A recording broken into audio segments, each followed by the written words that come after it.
நண்பர்கள் அனைவருக்கும் என்னுடைய அன்பான பணிவான வணக்கங்கள். என் பெயர் ஜான். நான் ஒரு குடிநோயாளி.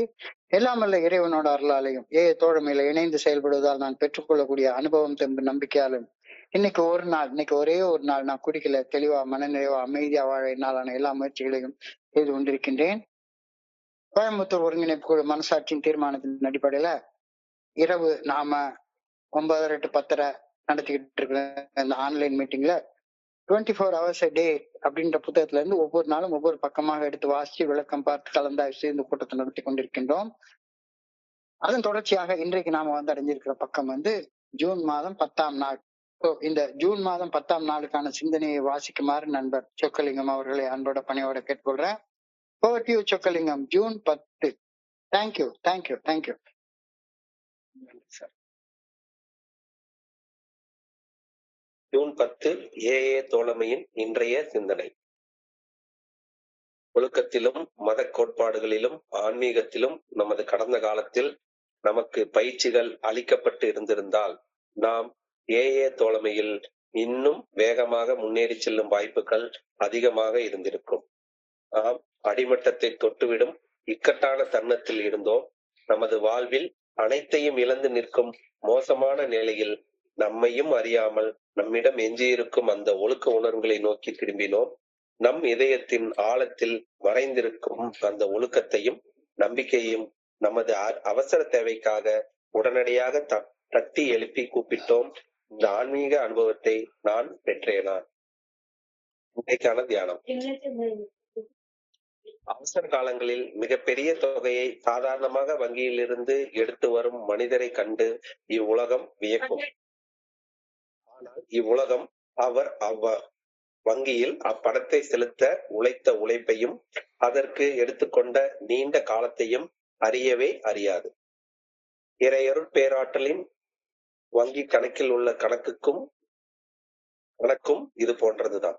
ஒரு மனிதர் இறையருட் பேராற்றலிடம் தன் தேவைக்கான கோரிக்கைகளை வைக்கிறார். இறையருட் பேராற்றலும் உடன் பதில் அளிக்கின்றார். இதை உலகம் காண்கின்றது.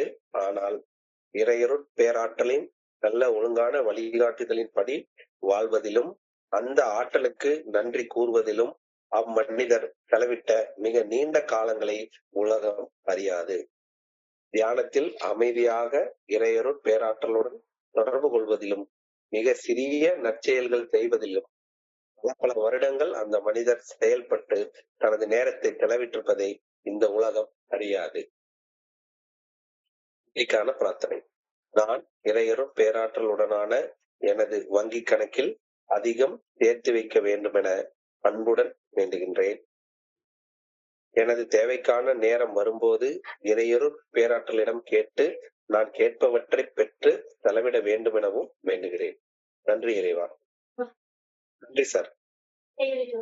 நன்றி நன்றி நன்றி நன்றி சொக்கலிங்கம். நன்றி சொக்கலிங்கம். நண்பர்கள் அனைவருக்கும் என்னுடைய அன்பான பணிவான வணக்கங்களை மீண்டும் ஒரு முறை தெரிவித்துக் கொள்றேன். என் பெயர் ஜான். நான் ஒரு குடிநோயாளி.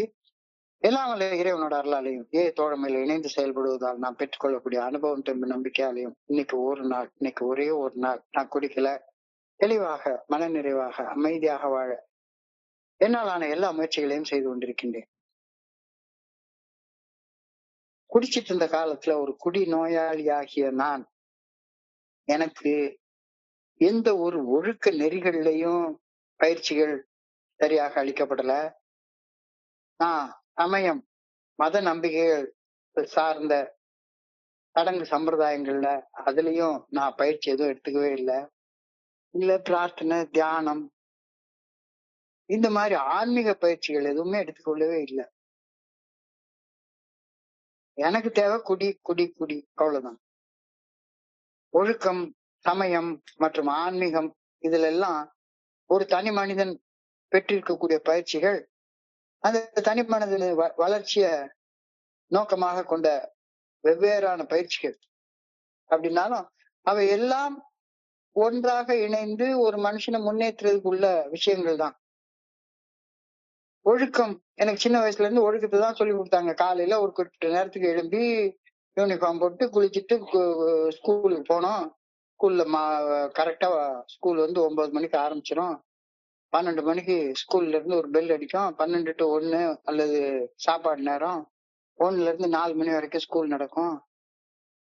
ஒரு நாளும் அசம்பிளி நடக்கும். கரெக்டா monthly test, mid term test, quarterly, half yearly, annual இதெல்லாம் கரெக்டா நடக்கும். நல்லொழுக்க பாட வகுப்புகள் எடுப்பாங்க. ஆனா இதுகள் எதுலயுமே அறநெறி சார்ந்த அந்த நடத்தை மற்றும் விழுமியங்கள்ல நான் கவனம் செலுத்தி பயிற்சி பெற்றதே கிடையாது. டைம் கிடைச்சா கட்டடிச்சுட்டு ஓடி போயிடுறது. ஸோ ஒழுக்க பயிற்சிகள் நான் எடுத்துக்கிட்டே கிடையாது. சமய பயிற்சிகள்னு சொல்றாங்க. முறை சார்ந்த சடங்கு, சம்பிரதாயம், நம்பிக்கை இதை கடைப்பிடிக்கிறது உள்ளடக்கியது. என்னுடைய அம்மா எல்லாம் கரெக்டா பார்த்தா டெய்லி காலையில கோயிலுக்கு போயிடுவாங்க குளிச்சுட்டு. ஞாயிற்றுக்கிழமையானா ரொம்ப ஸ்பெஷல் பிரேயர்ஸ் எல்லாம் நிறைய இருக்கும். இதுலயும் கலந்துக்கிறது கிடையாது. சமய பயிற்சிகள் அதையும் எடுத்துக்கிட்டது கிடையாது. சரி, ஆன்மீக பயிற்சி, பிரார்த்தனை, தியானம், அகத்தாய்வு, அகமாற்றம், அக ஒருமைப்பாடு, தன்னுணர்வு, உயிரை உணரக்கூடிய நிலையில கவனம் செலுத்துறது, இந்த பயிற்சிகள் பத்தி என்னன்னே தெரியாது. இந்த 3 பயிற்சிகள் நான் செஞ்சதே கிடையாது. இந்த 3 பயிற்சிகளையும் ஒழுங்காக எடுத்துக்கொண்ட ஒரு மனிதன் தனக்குள்ளார அன்பு, நட்பு, பரிவு, மனித நேயம், படைப்பு, நோக்கம் அறிதல், உணர்வுடன் ஒரு செயலாற்றக்கூடிய ஒரு மனிதனாக அவன் மாறுறதுக்கு நிச்சயமாக இந்த 3 பயிற்சிகள் உதவும். ஒழுக்க பயிற்சி, சமய பயிற்சி, மத சடங்கு சம்பிரதாயங்கள் உள்ள பயிற்சி, ஆன்மீக பயிற்சி நிச்சயமாக ஒரு மனுஷனுக்கு உதவும். கண்டிப்பாக உதவும். ஒழுக்க பயிற்சினா மாரல் ட்ரைனிங், நடத்தை நெறி, மாரல் கோட் ஆஃப் கான்டக்ட், சட்டம் ஒழுங்குக்கு பணிஞ்சு நடக்கிறது, நெறிமுறைகளுக்கு உட்பட்டு செயல்படுறது, ஒரு ஆபீஸ்னா அதுக்கு அட்டண்டன்ஸ் இருக்கிறது, சரியான நேரத்துக்கு போறது, சரியான செயலை செய்யறது. ஸோ இதுல நான் பயிற்சி எடுத்துக்கிட்டேன்னா கண்டிப்பாக பயந்து சில தப்பு செய்யாம இருப்பேனே ஒழிஞ்சு சான்ஸ் கிடைச்ச தப்பு செஞ்சிடுறது. ஸோ இந்த ஒழுக்க பயிற்சி என்பது ஃபோக்கஸஸ் ஆன் எத்திக்ஸ், அறநெறிகள்ல தன்னுடைய கவனத்தை குவிச்சு செலுத்தக்கூடிய தனி மனிதர்கள். இதை விட்டா சில நண்பர், இப்ப என்னுடைய மனைவி மாதிரி உள்ளவங்க ரிலிஜியஸ் ட்ரைனிங், சமய பயிற்சி, மத சடங்கு சம்பிரதாயங்கள்ல வேத படிப்பு, பைபிளை வாசிக்கிறது, கீதையை வாசிக்கிறது, இது மாதிரியான சடங்கு சம்பிரதாய பயிற்சிகளை பின்பற்றி இருக்கிறதுல கவனம் செலுத்தி இருக்கிறான்னு கேட்டா அதுவும் கிடையாது. ஆன்மீக பயிற்சி, ஸ்பிரிச்சுவல் ட்ரைனிங், அகமாற்றம், அக ஒருமைப்பாடு, அகத்தாய்வு, பிரார்த்தனை, தியானம், இதன் மூலமாக ஒரு மனிதன் இறையர் பேராற்றலுடன் அவனுக்கு இருக்கக்கூடிய உள்ளார்ந்த தொடர்பை உணர்ந்து உறுதிப்படுத்துகிறதுக்கு ஏதாவது பயிற்சி எடுத்தேன்னு கேட்டா குடிக்கிற காலத்துல அதுவும் செஞ்சது கிடையாது. இந்த 3 பயிற்சி முறைமைகளும் ஒன்றுடன் ஒன்று சார்புடையவைதான். மதம், சமயம் என்பது ஒழுக்க நெறிகளுக்கும் ஆன்மீக வளர்ச்சிக்கும் ஒரு கட்டமைப்பை வழங்குது. நிச்சயமாக ஒரு மதத்துக்குள்ளார பேசிக்கலா அதுக்கு படிஞ்சு நடக்கிறவங்க, ஒரு கீழ்ப்படிஞ்சு நடக்கிறவங்க ஒரு நல்ல ஒரு நிலைமை அடைவாங்க அப்படின்றதுல ஒரு சந்தேகம் கிடையாது. ஆனா அத ஒரு ஒழுங்கான பயிற்சியை கரெக்டா செய்யாம ஏனோ தானோன்னு செஞ்சா ஒண்ணுமே பிரயோஜனம் கிடையாது. ஏஏ ஃபெல்லோஷிப் நம்மள மாதிரி இந்த 3 பயிற்சிகளும் எடுக்காத மனிதர்களுக்காக உருவாக்கப்பட்ட சமயம், மதம் இது சாராத ஆன்மீகத்தை மட்டுமே அடிப்படையாக கொண்ட, ஆன்மீகத்துல முன்னேறுவதற்காக 12 படிகள் அடங்கிய மீட்படை செயல் திட்டத்தை வழங்கக்கூடிய ஒரு தோழமை ஆகும் ஏஏ தோழமை. எனவே எனக்கு என்ன போல நண்பர்களுக்கு ஒழுக்கம், சமயம், ஆன்மீகம் ஆகியவற்றில் ஏதாவது சிறு பயிற்சி இருந்திருக்குமானால் நாம ஏஏ தோழமையின் செயல் திட்டத்தை கொஞ்சம் ஈஸியாக, இன்னும் கொஞ்சம் ஃபாஸ்டாக செஞ்சிருக்கலாம். எளிமையாக, இன்னும் கொஞ்சம் ஃபாஸ்டா, விரைவாக செஞ்சிருக்கலாம். If we had some moral, religious or spiritual training, we would have been better prospects in AA fellowship. ஆனா துரதிருஷ்டவசமாக குடி நோயாளிகளாகிய நமக்கு இத்தகைய பயிற்சிகள் கிடைக்கவே இல்லை. கிடைச்சிருந்தா நாமே அப்படி குடி நோயாளிகளா மாறி கேவலப்பட்ட நிலையில, அவமானப்பட்ட நிலையில வாழ்ந்துட்டு போறோம். எனவே இந்த பயிற்சியெல்லாம் கிடைக்காத காரணத்தினால நாம என்ன பண்ணோம், அடிமட்டத்துக்கு மேல அடிமட்டம், அடிமட்டத்துக்கு மேல அடிமட்டத்தை, ராக் பாட்டத்துக்கு மேல ராக் பாட்டத்தை தொட்டு வாழ்ந்துகிட்டே இருந்தோம். ஒவ்வொரு நாளும் புதுசு புதுசா ஒரு ராக் பாட்டம். ஏஐ ஃபெலோஷிப்குள்ளார ஒரு பர்டிகுலர் ஸ்டேஜ்ல வந்து நம்ம எல்லாரும் ஏதோ ஒரு மூலமாக எப்படியோ ஒரு செய்தி கிடைச்சு வந்து இணைஞ்சிடறோம். ஏஐ தோழமை பரிந்துரைக்கக்கூடிய 12 படிகள் அடங்கிய மீட்படையும் செயல் திட்டத்தை வாழ்க்கையாக வாழ்வது, நாம் எவ்வித ஒழுக்க சமய ஆன்மீக பயிற்சியும் வெற்றிராதவராக இருந்தத காரணத்தினால ஆரம்பத்துல ரொம்ப கஷ்டமா தோணுச்சு. எனக்குலாம் ரொம்ப கஷ்டமா தோணுச்சு. எனக்கு எந்த வகையான ஒழுங்கு பயிற்சியும் கிடையாது. கோயிலுக்கு ஒழுங்கா போறது கிடையாது. சும்மா ஏதோ கடமைக்கு பேருக்குன்னு போறது, தண்ணி அடிச்சுக்கிட்டே எல்லாம் செய்யறது.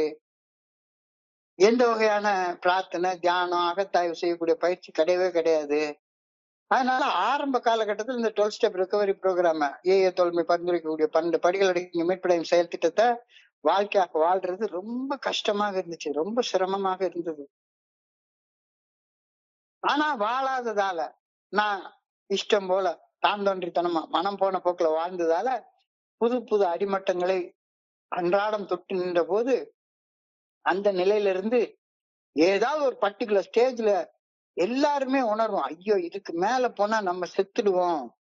எப்படியாச்சும் இந்த நரகத்துல இருந்து மேல எழும்பி வரணும் அப்படின்னு எல்லாருக்கும் ஒரு இயற்கையாக ஒரு நாள் இல்லாட்ட ஒரு நாள் கண்டிப்பாக ஒரு சிந்தனை வரும். கண்டிப்பாக சிந்தனை வரும்.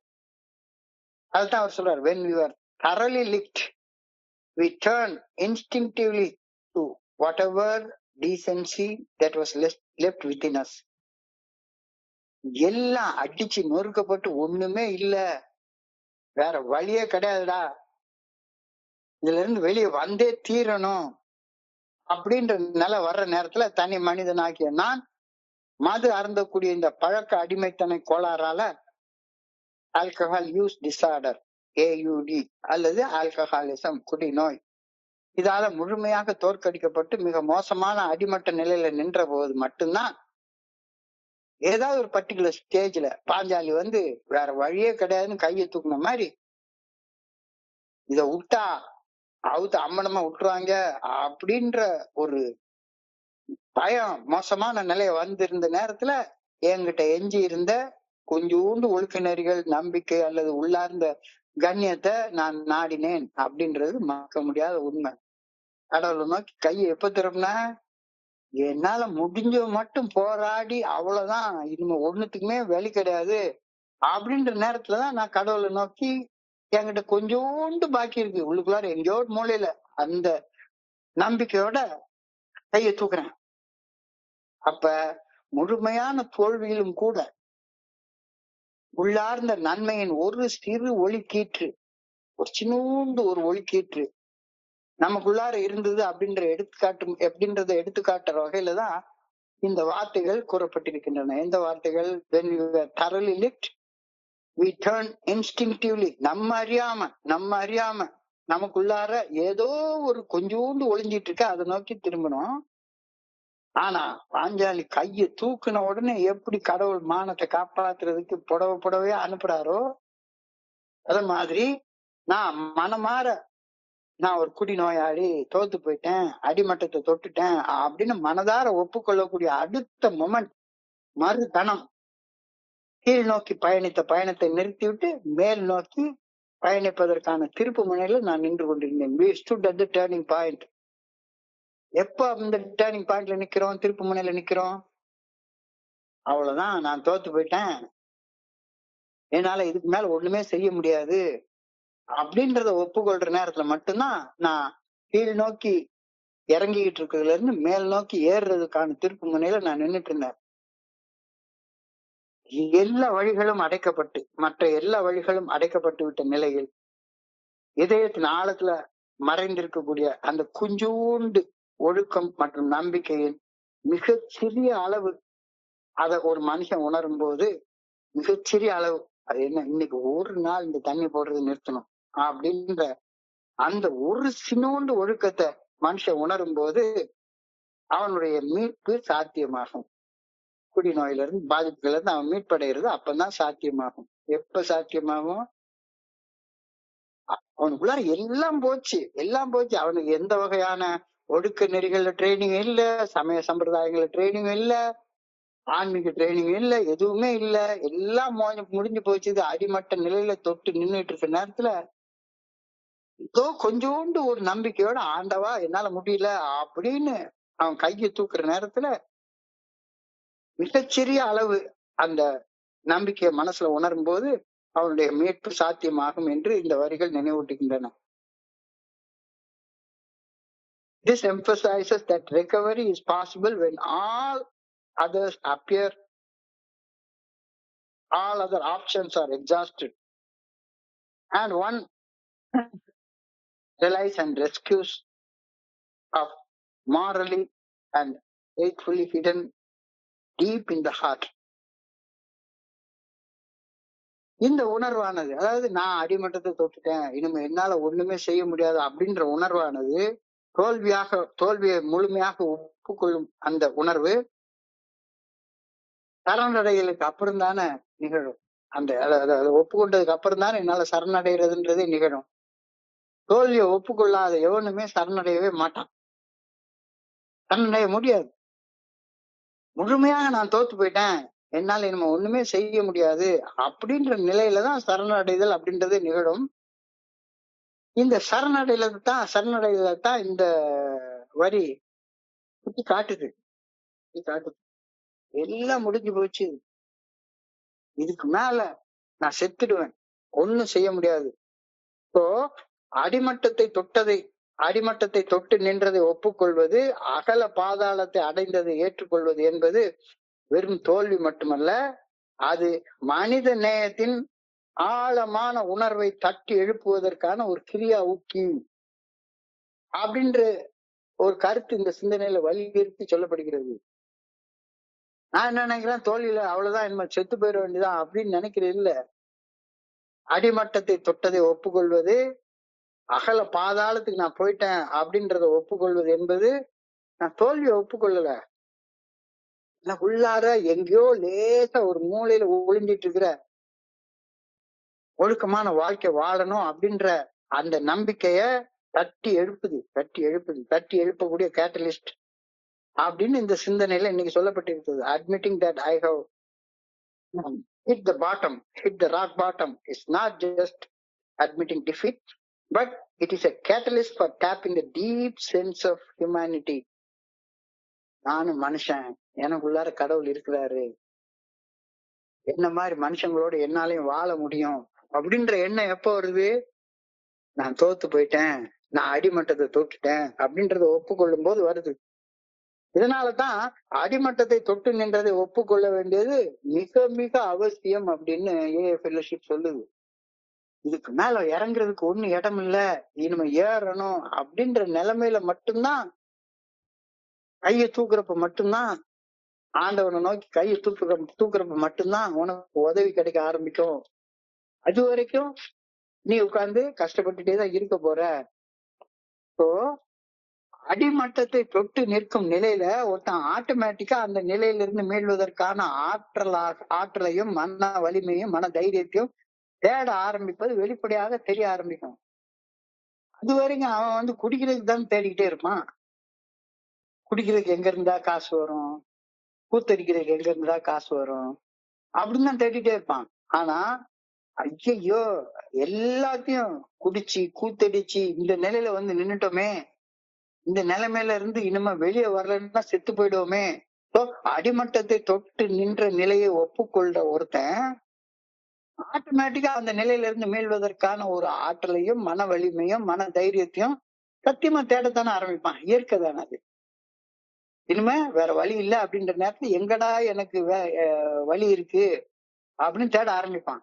ஸோ அடிமட்டத்தை தொட்டு நின்ற நிலையை உருவாக்கக்கூடிய கடுமையான வலிகளையும் துன்பங்களையும் கொடுமையான அதிர்ச்சிகளையும் எதிர்கொள்ளும் போது என்னுடைய வளங்களான மனசாட்சி, மன உறுதி மற்றும் முயற்சி இதையெல்லாம் தேர்வு செய்ய பயன்படுத்த அந்த கஷ்டப்படுற மனுஷன் வெகு இயல்பாக தூண்டப்படுவான். அப்போ பிரைமரி திங் என்ன, நான் தோல்வியை ஒப்புக்கொள்றப்ப இதெல்லாம் நடக்குது. நான் அடிமட்டத்தை தொட்டுட்டேன் அப்படின்னு ஒப்புக்கொண்ட ஒரு மனுஷன் அவன் மனசுல உருவாக்கப்பட்டிருந்த கடுமையான வலிகளையும் துன்பங்களையும் கொடுமைகளையும் அதிர்ச்சிகளையும் அவன் நேர்கொள்ளும் போது இதுல இருந்து வெளியே வரணும். வெளியே வர்றது எப்படி? அதுக்கான ஆற்றலையும் மன வலிமையும் மன தைரியத்தையும் தன்னுடைய கான்சியன்ஸையும் தன்னுடைய மன உறுதியையும் ஆட்டோமேட்டிக்கா தேட ஆரம்பிப்பானா இல்லையா? தேட ஆரம்பிப்பானா இல்லையா?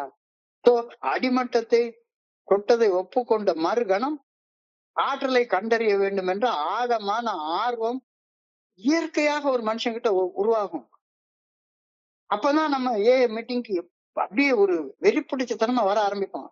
ஐயோ, பொழைக்கிறதுக்கு ஒரு வழி கிடைச்சிருச்சு, இது இருக்குமா பிடிச்சுக்கணும். அப்போ இது இருக்குமா பிடிச்சுக்கணும்ன்ற எண்ணம் யாருக்கு வரும்? அடிமட்டத்தை தொட்டுட்டோம் அப்படின்னு ஒப்புக்கொண்ட குடிநோயால அடிமட்டத்தை தொட்டுட்டோம் ஒப்புக்கொண்ட மனுஷன் தானே பிடிச்சுக்கணும்னு நினைப்பான். அடிமட்டம்லாம் இன்னும் தொடல, இன்னும் தொட வேண்டிய அடிமட்டம் பாக்கி இருக்கு அப்படின்னு நினைக்கிற மனுஷன் இருக்குமா பற்றி கொள்ள மாட்டான். சோ அடிமட்டத்தை தொட்டதை ஒப்புக்கொண்ட மறுகணம் ஆற்றலை கண்டறிய வேண்டும் என்ற ஆழமான ஆர்வம் இயற்கையாக நேச்சுரலா உருவாகும். அடிமட்டத்தை தொட்டதை இது முன் நிர்ணயிக்கப்பட்ட விளைவாக வெறுமனை ஏற்றுக்கொள்வதற்கு பதிலாக என்னுடைய விதியை வேறு வகையில வடிவமைத்து எழுத முடியும் அப்படின்ற வழி இப்ப அவனுக்கு தெரிய ஆரம்பிக்கும். வந்த உடனே நான் அடிமட்டத்தை தொட்டத அவ்வளவுதான், இதுதான் என் தலை விதி, இதுக்கு மேல ஒண்ணுமே கிடையாது அப்படின்னு நினைக்கிறத விட்டுட்டு என்னுடைய விதியை கூட மாத்தி எழுதலாம் போல் இருக்க. இங்க எத்தனையோ பேர் விதியை மாத்தி எழுதின முன்னுதாரணங்கள் இங்க இருக்க. அப்போ இந்த தோழமை எனக்கு ஒரு வழியை காட்டுது, வே அவுட் காட்டுது. அதனாலதான் அந்த காலத்துல தோழமைக்கு இந்த வே அவுட்ன்ற பேரை வச்சாங்க. இவங்க கூட கையை பிடிச்சிட்டு இருந்தா இந்த அடிமட்டத்துல இருந்து மேல எழும்பி வெளியே போயிடலாம் போல் இருக்க அப்படின்னு நான் நினைக்க ஆரம்பிக்கிறேன். அடிமட்டத்தை தொட்டதை இது முன்னர் நிர்ணயிக்கப்பட்ட விளைவு அப்படின்னு வெறுமனை ஏற்றுக்கொள்வதற்கு பதிலாக விதியை வேறு வகையில் வடிவமைக்கும் அறநெறியை சார்ந்திருக்க தோழமை எனக்கு ஒரு இன்விடேஷன் கொடுக்குது, ஒரு அழைப்பு கொடுக்குது. இதை செய்யு, நீ வெளியே வந்துடலாம், அடிமட்டத்துல இருந்து வெளியே வந்துடலாம் அப்படின்னு சொல்றப்ப அடிமட்டத்தை தொட்டதை ஒப்புக்கொண்ட நிலையில என்னிடமிருந்து அதிகம் பறிக்கப்பட்டு இருப்பதையும் நான் கொள்ளத்தான் செய்யறேன். ஆமா, என்கிட்ட இருந்து எல்லாமே போயிடுச்சு, கடனாய் போயிடுச்சு, நான் எல்லாம் என்கிட்ட இருந்து சுரண்டி எடுக்கப்பட்டுருச்சு, வெறுமையா நிக்கிறேன் அப்படின்னு ஒப்புக்கொள்ள செய்யறேன். ஆனால் எல்லாம் பறிக்கப்பட்டு விட்ட பின்னரும் இன்னும் எனக்குள்ளார ஏதோ ஒண்ணு மிஞ்சி இருக்கு, ஏதோ ஒண்ணு எஞ்சி இருக்கு, என் உயிர் இருக்கு, உயிரோடு இருக்கேன் அப்படின்றது எனக்கு உணர்த்தப்படுகிறது. அந்த அடிமட்ட நிலையிலிருந்து மேலெழுந்து செல்ல ஆள் மன ஆற்றலை சார்ந்திருக்குமாறு எனக்கு ஒரு அழைப்பு விடுக்கப்படுகிறது. இந்த அழைப்பை நீங்க எல்லாரும் உணர்ந்திருக்கீங்களா அப்படின்ற கேள்வி இன்னைக்கு நமக்கு கேட்கப்படுகிறது. இந்த ஆன்மீக அழைப்பு உங்களுக்கு விடுக்கப்பட்டதை தோழமையில உணர்ந்திருக்கிறீங்களா? அடிமட்டத்துல இருந்து மேல எழும்பி போறதற்கான அழைப்பு தானே இது. அங்கே ராக் பாட்டத்திலே கிடக்காத, புத மணல்லே சிக்கிட்டு கிடக்காத, மேல எழும்பி வரலாம், உனக்கு வழி இருக்கு, வா வா எங்க கூட கை கோர்த்துக்கோ, இந்த வழி அருமையான வழி, இந்த வழியில இருந்து மேல போயிடலாம் அப்படின்ற அழைப்பு உங்களுக்கு விடுக்கப்பட்டிருக்கிறத நீங்க வாழ்க்கையில யோசிச்சு பார்த்திருக்கீங்களா அப்படின்ற ஒரு கேள்வி கேட்டிருக்கிறது. இல்ல ஃபெலோஷிப்ல நான் ஊர் சுத்துறதுக்குதான் எனக்கு அழைப்பு விடுக்கப்பட்டதாக இருந்தேன், அனிவர்சரியா அட்டன் பண்றதுதான் அழைப்பு விடுக்கப்பட்டிருக்கா இருந்தேன், வெறுமன மீட்டிங் போய் உட்காந்து ஏதாச்சும் ஒரு சர்வீஸ் பண்ணணும் அப்படின்ற வகையில நேரத்தை போக்குறதுக்கு உள்ள அழைப்பு தான் விடுக்கப்பட்டிருக்கிறது அப்படின்னு அறிஞ்சேன். எனக்கு இந்த மாதிரி அடிமட்டத்தை தொட்டு அடிமட்டத்துல இருந்து மேல் எழும்புறதற்கு ஆற்றலை பெற்றுக்கொள்ளக்கூடிய அழைப்பு விடுக்கப்பட்டதாக நான் அறியல அப்படின்னு சொன்னா நீ இன்னைக்கு தியானத்தை கடந்து போ. இன்னைக்கு தியானத்துல என்னுடைய பழைய யதார்த்த நிலையவும் நான் ஏல வந்தா எந்த நிலைமைக்கு மேல ஏறி போக முடியும் அப்படின்றதையும் ஒப்பிட்டு காட்டியிருக்காங்க. நான் குடிச்சிட்டு இருந்த காலகட்டத்துல ஒரு குவார்டர் பாட்டில் கூட வாங்க கூட என்கிட்ட கையில பணம் இருக்காது. குவார்டர் பாட்டில் வாங்க கூட என்கிட்ட பணம் இருக்காது. நடந்து நடந்து பிச்சை எடுத்த நாட்கள் ஞாபகத்துக்கு வருது. அந்த பிச்சை எடுக்கிற நாள்ல ஒரு நாள்ல நான் உண்மையிலே பார்த்துட்டு இருப்பேன். மெட்ராஸ்ல சேப்பாக்கம் கிரிக்கெட் ஸ்டேடியம் பஸ் ஸ்டாப்ல,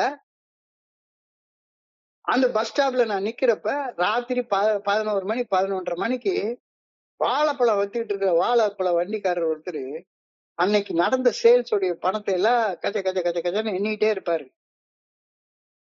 இவங்களுக்கு எல்லாம் பணம் நிறைய இருக்கு. என்கிட்ட ஒரு குவார்டர் பாட்டில் வாங்குறதுக்கு ஒரு 15 ரூபா பணம் இல்லையே அப்படின்னு நினைச்ச நாட்கள் எனக்கு ஞாபகத்துக்கு வருது. யார்கிட்ட போய் கேட்டாலும் சரிதான், ஒரு 25 ரூபா கூட தர மாட்டாங்க. எவ்வளவு கெஞ்சி கெஞ்சி கேட்டாலும் பணம் மட்டும் கிடைக்கவே கிடைக்காது. ஆனா என்னுடைய நண்பர்கள் பார்த்தேன்னா லட்சக்கணக்கான பணத்தை ஈஸியா புரட்டுவாங்க. ஒரு வீடு வாங்கணும், ஒரு கார் வாங்கணும், ஒரு வண்டி வாங்கணும், அல்லது தீபாவளிக்கு ஒரு ட்ரெஸ் எடுக்கணும், எதுக்கும் ஈஸியா லட்சமாக ஈஸியாக பணம் செலுத்த புரட்டுவாங்க. நான் குடிச்ச காலத்துல எனக்கு சப்போஸ் கொஞ்சோண்டு காய்ச்சல் வந்துட்டா போதும், டாக்டர்கிட்ட போக கூட பணம் இருக்காது. ஏதாச்சும் ஒரு ஆடம்பர செலவு செய்யணும் அப்படின்னா, பையனுக்கு ஃபீஸ் கட்டணும்னா கூட எப்ப பார்த்தாலும் யார்கிட்டயா கடன் வாங்கணும் அப்படின்ற ஒரு நிலைமை தான் வரும். மொழி பிதுங்கி நிற்கும். ஆனா இந்த உலகத்துல நிறைய மனிதர்கள் சிரமம் இல்லாம தங்களுடைய பொருளாதாரத்தை கையாளுறாங்களே, ஹேண்டில் பண்றாங்களே. எப்படி அவங்க இப்படி ஹேண்டில் பண்றாங்க அப்படின்னு ஆச்சரியமாக இருக்கும். ஏதேனும் ஒரு அவசர தேவைக்காக வங்கியில் இருந்து எதிர்பாராத விதமாக பெரும் தொகையை எடுக்கக்கூடிய சக்தி உள்ள ஒருவரை காணும் போது உலகம் வியக்கும். என்னடா இது, ஈஸியா ஏடிஎம்ல போனா காடை சொருகிறான், சட்டுன்னு 20,000 30,000 பணத்தை சர்வசாதாரணமா எடுத்துட்டு போறான், நமக்கு மட்டும் இல்லையே அப்படின்னு மனசு நினைக்குது.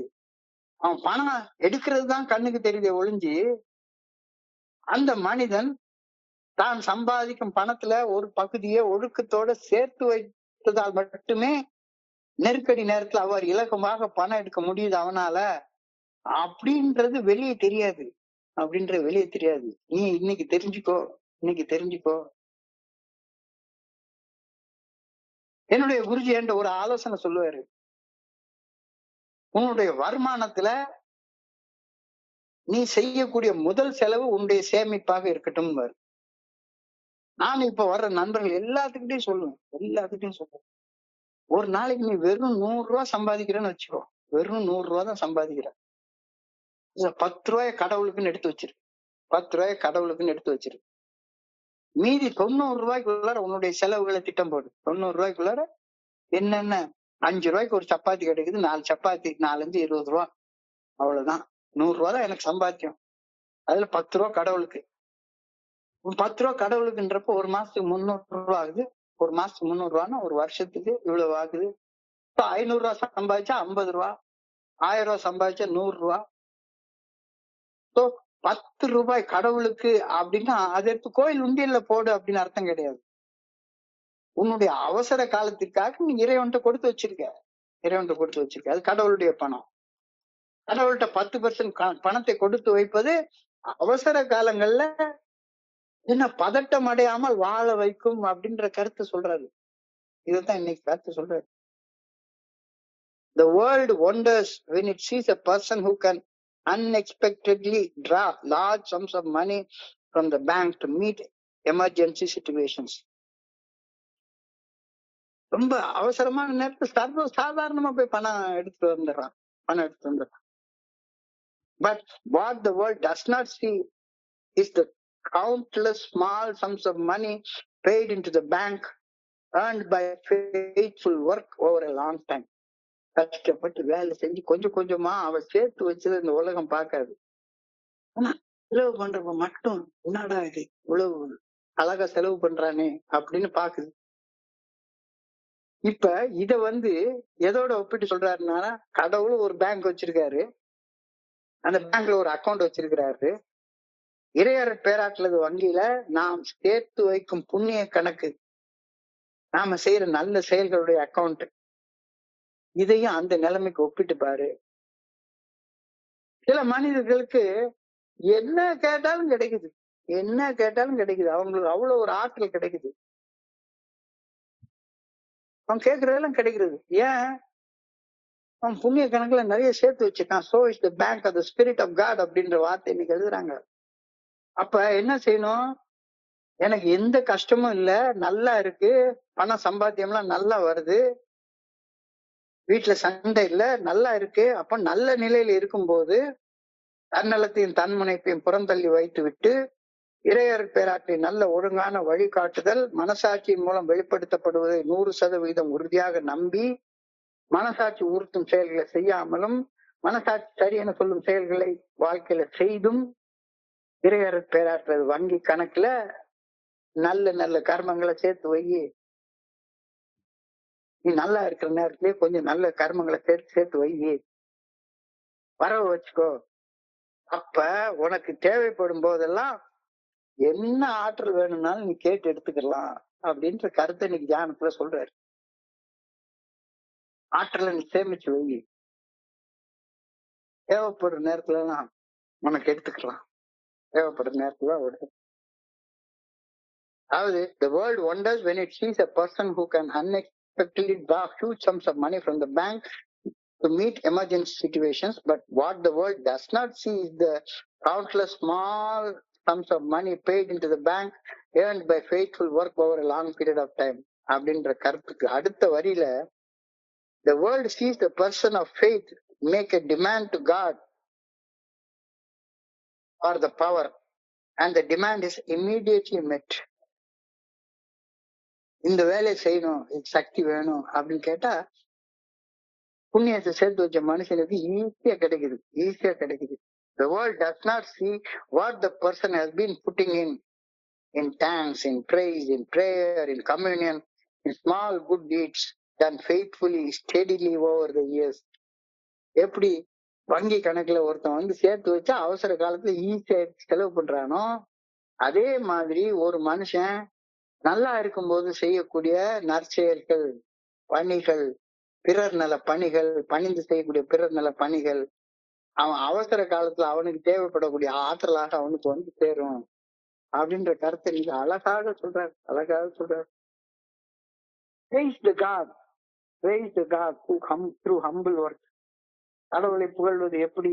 இறையர் பேராற்றலுக்கு பணிந்து செயல்படுவதால் மட்டுமே இறைவனை போற்றி புகழ்கின்றோம். வேற எப்படி வகையில இறைவனை போற்றி புகழ முடியும்?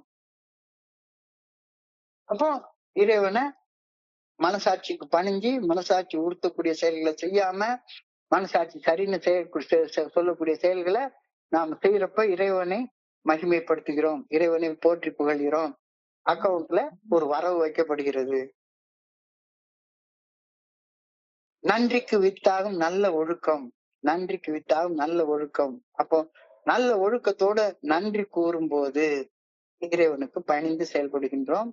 அக்கௌண்ட்ல அழகா பணம் ஏறுது, அக்கௌண்ட்ல புண்ணிய கணக்கு ஏறுது. இறையர் பேராற்றலுக்கு பணிந்து செயல்படுவதை அதுதான் இறைவனுடைய தொடர்ச்சியாக தொடர்புல இருக்கிறதாகும். இறைவனை வழிபடுறது அப்படின்னா இறைவன் எந்த வழியில நடக்கணும்னு சொல்றாரோ அந்த வழியில நடக்கிறதுக்கு பேர் தானே இறை வழிபாடு. இறைவன் என்னை இந்த வழியில நடன்னு சொல்றாரு, அந்த வழியில நடக்கிறது தானே இறை வழிபாடு. அந்த வழியில நடக்காம எப்படி இறை வழிபாடு நடக்க முடியும்? இப்போ இறையர் பேராற்றலுக்கு பணிந்து இறைவன் நான் என்ன செயல் செய்து வாழ வேண்டும் என்று என்னை படைத்திருக்கிறாரோ அந்த வழியில செயல்படுவதுதான், தொடர்ச்சியாக செயல்படுவதுதான் இறைவனோட தொடர்புல இருக்கிறதாக இருக்க முடியும். நம்பிக்கையோட சிறு சிறு செயல்களை தொடர்ச்சியாக செயல்படுவதால் தானே இறை அருள் ஈட்டப்படுகின்றது. அது என்னுடைய குருஜி வந்து ஒரு வார்த்தை சொல்லுவாரு, I don't wait for the grace of God to come and reach me. I invoke God's grace by my humble deeds. நான் இறையர் பேராற்றல் என்னை வந்தடைய காத்திருக்க கூடாது. நான் பாட்டு குடிச்சுட்டே இருப்பேன், கடவுளுடைய அருள் என்ன வந்து அடையும் அப்படின்னா ஒரு நாள் வரப்போறதே கிடையாது. இறை அருளை என் வாழ்வில் உருவாக்க சிறு சிறு நற்செயல்களை மனசாட்சி நல்ல ஒழுங்கான வழிகாட்டுதலுக்கு பணிந்து தொடர்ந்து நான் செய்து வர வேண்டும். அப்பதான் அக்கௌண்ட்ல ஆற்றல் ஏறிக்கொண்டே போயிட்டு இருக்கும். சான்ஸ் கிடைக்கிறப்பெல்லாம் செய்யும், சான்ஸ் கிடைக்கிறப்பெல்லாம் செய்யும். அதாவது இந்த ரெண்டையும் அழகா ஒப்பிட்டு காட்டுறது ரொம்ப ஒரு அழகான ஒப்பீடு. நான் பார்த்திருக்கேன். இப்ப எனக்கு அதாவது இந்த குடிக்கணும் அப்படின்ற எண்ணம் இருக்கிற நேரத்துல தரித்திரம் வந்து குடி கொண்டுரும் அப்படின்னு என்னுடைய குருஜி சொல்லுவாரு. தரித்திரம் 50 ரூபா தரித்திரம். எப்ப கேட்டாலும் யார்கிட்ட போய் கேட்டாலும் சரிதான், sir 50 rupees please, sir 50 rupees please. இந்த தரித்திரம். ஆனா இப்ப குடிய நிறுத்தின நாள்ல இருந்து அந்த தரித்திரம்ன்றது இல்லவே இல்லை. அப்ப இறை அருள் ஈட்டப்படுகின்றது, உன்னுடைய செயல்களின் மூலமாக ஈட்டப்படுகின்றது. ஒண்ணும் செய்யாம இருந்தா கிடைக்காது. ஒண்ணும் செய்யாம இருந்தா, பணத்தை சேர்த்து வைக்காம இருந்தா கிடைக்காது. ஒரு நண்பருக்கு நான் இப்படி சொன்னேன், ஒரு சாதாரண ஒரு ஆள் ஒரு நாளைக்கு 1000 ரூபாய் சம்பாதிக்கிற ஒரு கெப்பாசிட்டி இருக்கு.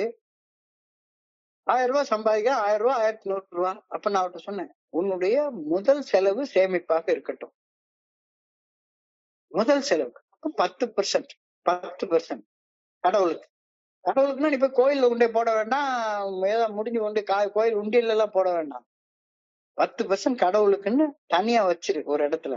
ஒரு பேங்க்ல ஒரு ஆர்டி அக்கௌண்ட் ஓபன் பண்ணி, அல்லது இப்ப எல்லாம் என்னமோ ஜார் ஆப்னு சொல்லி போட்டிருக்காங்களா, அந்த மாதிரி ஜார் ஆப்ல உள்ள போட்டு வச்சிரு. வாட்டுக்கு சேர்ந்துட்டு வரட்டும். இப்போ ஒரு நாளைக்கு 1000 ரூபாய் சம்பாதிக்கிற 100 ரூபாய் சேர்ந்தா ஒரு மாசத்துக்கு 3000 ரூபாய் சேர்ந்து போச்சு. வருஷத்துக்கு 36,000 ரூபாய் சேர்ந்து போச்சு. வட்டியோட சேர்த்து பார்த்தா ஒரு 50,000 ரூபாய் சேர்ந்து இருக்கும். நினைச்ச நேரத்துக்கு நீ வாட்டுக்கு எவ்வளவு வேணாலும் எடுத்துக்கலாம். அப்புறம் ஒரு லட்சம் ரூபாய் சேர்க்கறது தான் கஷ்டம். அப்புறம் அந்த பணம் தானாக இன்னும் கொஞ்சம் பணத்தை சேர்க்கும். அப்ப எவன் ஒருத்தன் எமர்ஜென்சி நேரத்துல ஈஸியா பணத்தை எடுத்து செலவு பண்ண பாக்குறானோ அது வெளியே தெரியும். ஆனா அந்த பணத்தை எடுக்கிறதுக்கு எமர்ஜென்சி டைம்ல ஃப்ரீயா இருக்கிறதுக்காக பணம் எடுக்கிறதுக்கு உள்ள கெப்பாசிட்டி உள்ள மனுஷன், அவன் நல்லா இருக்கிற நேரத்துல நல்ல வேலை செஞ்சு கொஞ்சம் கொஞ்சமா சேர்த்து வச்சுக்கிற உன் கண்ணுக்கே தெரியாது. அதே மாதிரி ஏஐல சில பேர் வந்து பயங்கர ஆற்றல் மிக்க வகையில செயல்பட்டு இருக்காங்களே. எப்படியா செயல்படுறாங்க? அவங்களுக்கு எப்படி எங்கிருந்து அந்த ஆற்றல் கிடைக்குது? கேட்டதும் கொடுப்பவனே கிருஷ்ணா கிருஷ்ணான்னு ஆற்றலை கேட்டா வாரி வாரி கடவுள் எப்படி கொடுக்குறாரு? நல்லா இருக்கிற நேரத்துல, தனியா இருக்கிற நேரத்துல அந்த இறைவனுடைய ஆற்றலை பெறுவதற்காக அவன் பயிற்சி பண்றான். அது நீ அந்த பயிற்சி ஒழுக்கத்துல எடுத்துக்கோ, அடங்கு சம்பிரதாயத்தை எடுத்துக்கோ, அல்லது ஆன்மீகத்துல எடுத்துக்கோ. ஏதாவது ஒரு வகையில ஏதாவது நல்ல புத்தகங்களோட தொடர்புல இருந்துகிட்டே இரு. நல்ல புத்தகங்களோட தொடர்புலயே இருந்துட்டே இரு. உன்னுடைய நேரத்தை சும்மா நல்ல பொழுது எல்லாம் தூங்கி கெடுத்தவர்கள் நாட்டை கெடுத்ததுடன் தானும் கெட்டார். நல்ல பொழுது எல்லாம் சுத்தி சுத்தி சுத்தி சுத்தி அனிவர்சரி சுத்தி சுத்தி கெடுத்தவங்க கெடுத்ததோட தானும் கெட்டார். 2 பேரும் உட்காந்து கெடுத்து குட்டிச்சோறு ஆக்கிட்டு இருக்காங்க. இல்ல, புண்ணிய கணக்குல சேர்த்து வை, சேர்த்து வை. உன்னுடைய வாழ்க்கையில ஒரு மனுஷனுக்காக நீ என்னென்ன பகிர போறியோ, ஒரு மனுஷனை அவன் இருக்கிற புதக்குழியில இருந்து வெளியே எடுக்கிறதுக்கு உன்னுடைய வாழ்க்கை எடுத்துக்காட்டுகளின் மூலமாக நீ செய்யக்கூடிய வேலை தான் நீ இறைவனுடைய அந்த ஸ்பிரிச்சுவல் அக்கௌண்ட்ல சேர்த்து வைக்கக்கூடிய புண்ணிய கணக்கு. சேர்த்து வை, சேர்த்து வை. ஆற்றல் தானாக கிடைக்கும், ஆற்றல் தானாக கிடைக்கும். நான் இறையர் பேராற்றல் என்னை வந்தடைய காத்திருக்க கூடாது. இறைவன் என் வாழ்வில் இறை அருளை என்னுடைய வாழ்க்கையில உருவாக்க சிறு சிறு நற்செயல்களை மனசாட்சி நல்ல ஒழுங்கான வழிகாட்டுதலுக்கு பணிந்து செயல்பட்டு சேர்த்து வச்சுக்கிட்டே வரணும். அருளை சேர்த்து வச்சுக்கிட்டே வரணும். அருளை சேர்த்து வைக்க வைக்க அது ஆற்றலாக வெளிப்பட்டுக்கிட்டே இருக்கும். இதைத்தான் இன்னைக்கு பிரேயர்ல கேட்கிறாங்க. I pray that I may keep making deposits in God's bank. I pray that I may keep making deposits in God's bank. நான் இறையர் பேராற்றலுடனான எனது வங்கி கணக்கில் அதிகமாக சேர்த்து வைக்க வேண்டும் என ஆண்டவா உண்மை அன்போட பணியோட கேட்டுக்கிறேன். I pray that in my hour of need I may call upon God's strength. எனக்கு தேவைப்படும் நேரம் வரும்போது இறையர் பேராற்றலிடம் கேட்டு தேவைப்படக்கூடிய ஆற்றலை பெற்று செலவிட வேண்டும் என்று ஆண்டவாமை வேண்டிக் கொள்கின்றேன். ரொம்ப ஒரு அழகான கருத்து நீ சொல்லியிருக்கு. நீ அடிமட்டத்தை தொட்டு நின்னதை ஒப்பு கொண்டுட்டா போதும். ஏன்னா நம்மளுக்குள்ளார யாருக்குமே ஒழுக்க பயிற்சி,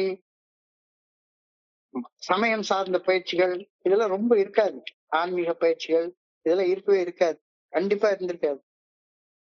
அதனால ஏஐ தோழமைக்கு வந்த ஆரம்ப காலகட்டத்துல ரொம்ப கஷ்டப்பட்டிருக்கோம் நம்ம எல்லாருமே. என்னடா இது, நமக்கு எந்த வகையான ட்ரைனிங்குமே இல்ல. இவங்க என்னடான்னா கரெக்டா மீட்டிங் வாங்குறாங்க, வேலைக்கு போன்றாங்க, பணத்தை சேர்த்து வைன்றாங்க, இது பண்றாங்க அது பண்றாங்க, இதெல்லாம் நம்மளால முடியலையே அப்படின்னு ஒரு ஊக்கம் இழப்பு தானாக ஏற்படும். ஆனா அதெல்லாம் ஒன்னும் பிரச்சனையே கிடையாது. அதுதான் இன்னைக்கு சிந்தனையுடைய முதல் வரியாக இருக்கிறது. If we have had some moral, religious and spiritual training, you would have been better prospects. நமக்கு ஒழுக்க நெறிகள்ல, சமயம் சடங்கு சம்பிரதாயங்கள்ல, அது ஆன்மீக பயிற்சிகள் இத தொடர்ந்து செஞ்சிருந்தோம்னா நம்ம ஆன்மீக சடங்கு சம்பிரதாய பயிற்சி எல்லாம் செஞ்சிருப்போம். அதெல்லாம் வெளி வேஸ்ட்டுக்காண்டியா செஞ்சிருப்போம். நான் ஒரு வடபழனி கோயில்ல ஒரு அர்ச்சகர் இருக்காரு. அந்த அர்ச்சகரை பார்த்திருக்கேன். அவரு சடங்கு சம்பிரதாயத்தெல்லாம் பெஸ்ட்ன்னு நான் நினைச்சிட்டு இருந்தேன். ஆனா அவர் சொன்னாரு, என்ன சார் தட்டுல எப்படா 100 ரூபா விழுன்னு பாப்பேன். 100 ரூபா விழுந்தானா உடனே பக்கத்துல போய் ஒரு குவார்டர் பாட்டில் அடிச்சுட்டு வந்துதான் நிப்பேன். ஏன்னா மாரல் ட்ரைனிங் இருக்கிற மாதிரி நடிச்சிருக்காங்களே ஒழிஞ்சு உண்மையான moral training, religious training, spiritual training அது நம்ம எடுக்கவே இல்லை. எடுத்திருந்தா நமக்கு கொஞ்சம் கஷ்டமா இருக்கும். அப்ப எடுக்கலைன்னா என்ன பண்றது? பரவாயில்ல. அடிமட்டத்தை தொட்டு நின்ன போது ஒரு தனி மனிதன் நான் மது அருந்தும் பழக்க அடிமைத்தன கோளாறால் ஆல்கஹாலிசத்தால முழுமையாக தோற்கப்பட்டு மிக மோசமான அடிமட்டத்தை தொட்டு நின்ற போது என்னிடம் எஞ்சி இருக்கும் கொஞ்சோண்டு ஒழுங்குமுறை கொஞ்சோண்டா இருந்திருக்கும்ல. பாஞ்சாலி எப்படி கடைசியா கொஞ்சோண்டு ஸ்ட்ரென்த் தான் மிச்சம் இருக்கு. இந்த ஸ்ட்ரென்த்தை உபயோகிச்சு கையை தூக்குனால அது மாதிரி என்ன கிட்ட எஞ்சி இருந்த கொஞ்சோண்டு பலத்தை வச்சு நான் அந்த கண்ணியத்தை நாடினேன். ஏஐக்கு வர ஆரம்பிச்சேன். கொஞ்சோண்டு பலம் தான் இருக்கு, அதை வச்சு ஏஐக்கு வர ஆரம்பிச்சேன்.